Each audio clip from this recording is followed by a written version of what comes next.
In addition to this, there are various accounts of sex-starved convicts raping Indigenous women and murdering others in cold blood. Governor Phillip was well aware of the precarious situation he was in, meting out lashes and the noose to unruly convicts, but it was clear that increasing incidents of abuse were going unreported and subject to Aboriginal payback. It may be that elements within the Marines, already antagonistic to Phillip over the rations and perhaps concerned about their capacity to repel an orchestrated attack by natives, decided to take matters into their own hands.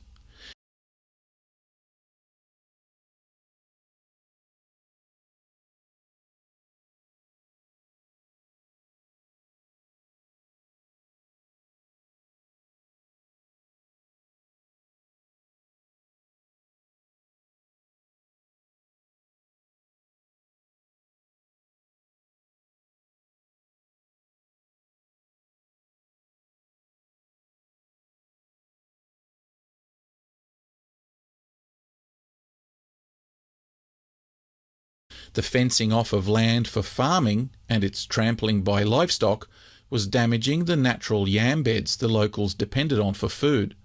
Additionally, the use of fishing nets by the colonists, with their large hauls of fish, caused significant offence and hostility among the locals, despite having much of the catch shared with them, with several instances of violent conflict being recorded. Governor Phillip also soon began an exploration of the upper reaches of the harbour and the rivers that fed into it, establishing small farms in the middle of native territory without either their consultation or permission. Australia had not seen any hoofed animals. There were no hoofed animals living in Australia. In all of the thousands of years the Aboriginal people were in Australia, they were living in an ecosystem, feeding from food that grew upon the land in a certain pattern over perhaps 50,000 years. That'll do. 10,000 years. There is a certain pattern that has taken place, set in. And when the hoofed animals come along and trample all over the ground and push the dirt in deeper than it has ever been pushed in, really, most of it, when this happens all over the forest, suddenly the ecosystem is going to be disrupted. There are going to be many places that don't support food sources, which for thousands of years the Aboriginal people had been using or taking food from.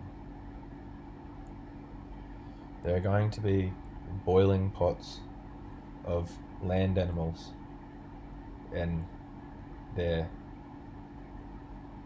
products like eggs and fur. There's going to be a lot of boiling pots whereby these animals used to be, where they're not anymore because there's been some devastation taking place in an area somewhere else.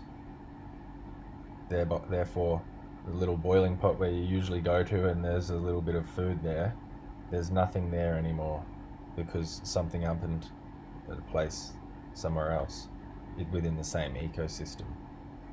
This can happen especially in the sea, in the rivers, freshwater, saltwater. When you've been taking from these rivers at a certain way, at a certain pace, in certain places, you're used to coming along to a little boiling pot of fish where there's a lot of fish and you can scoop them up. Suddenly, the English people arrive and they're netting and maybe they're even poisoning. Who knows what else they're doing. They're definitely using these nets that were unprecedented.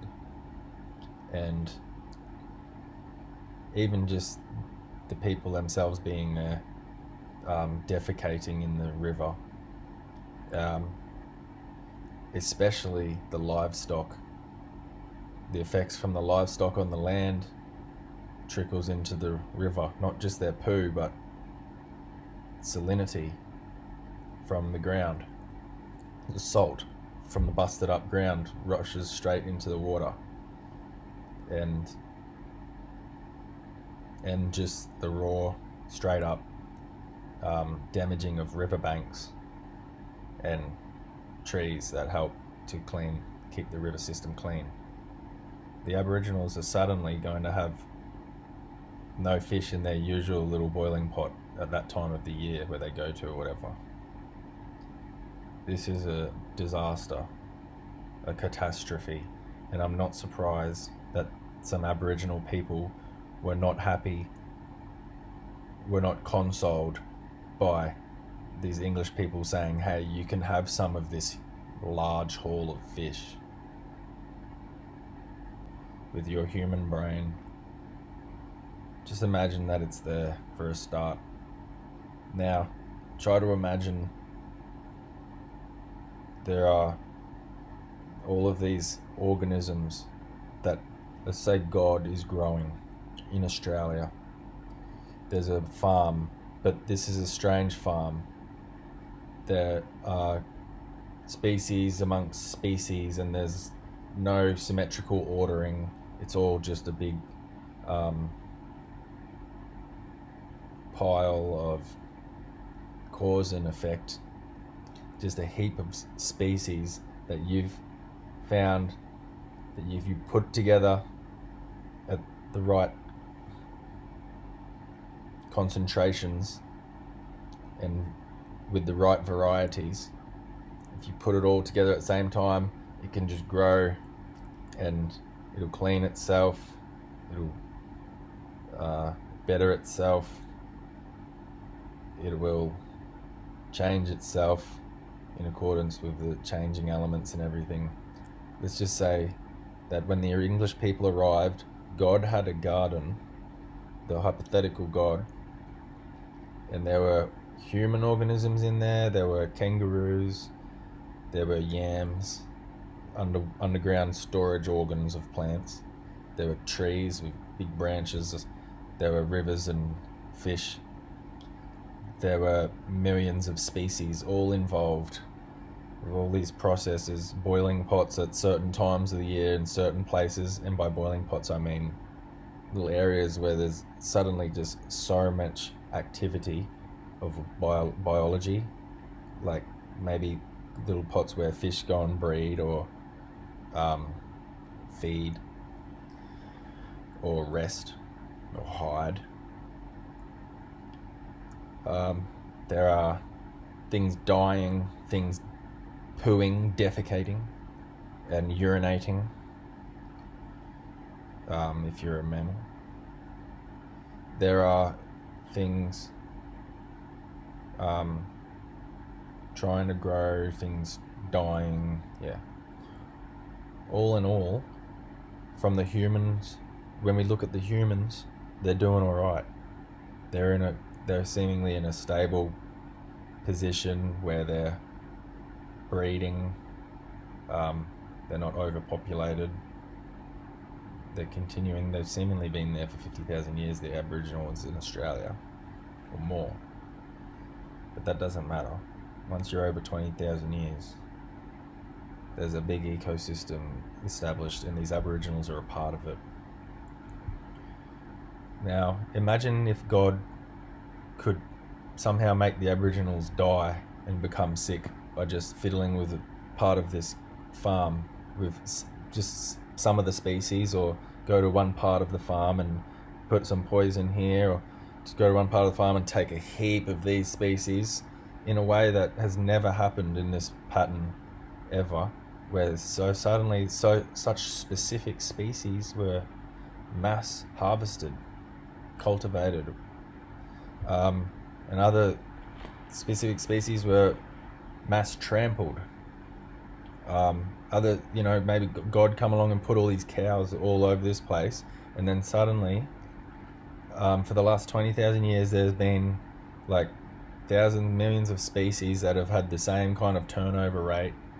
They're coming into being and they're dying at the same rate. All of a sudden, there's a heap of species have just maybe even gone extinct. A heap of new ones are in. You know what this is going to mean is there's going to be a major change in chemistry for God's farm. There's going to be a major change in how it's all working. If the humans start dropping off and getting sick and dying, it's probably because of the change that God has effected. I'm saying when all of these Aboriginals started to die after the first fleet had settled in, it seems that it's because God's garden was significantly changed. So the chemistry was significantly changed. Aboriginals on the personal level, their psychological events, customs had significantly changed. Their sources of food had changed a lot, been poisoned and even impoverished.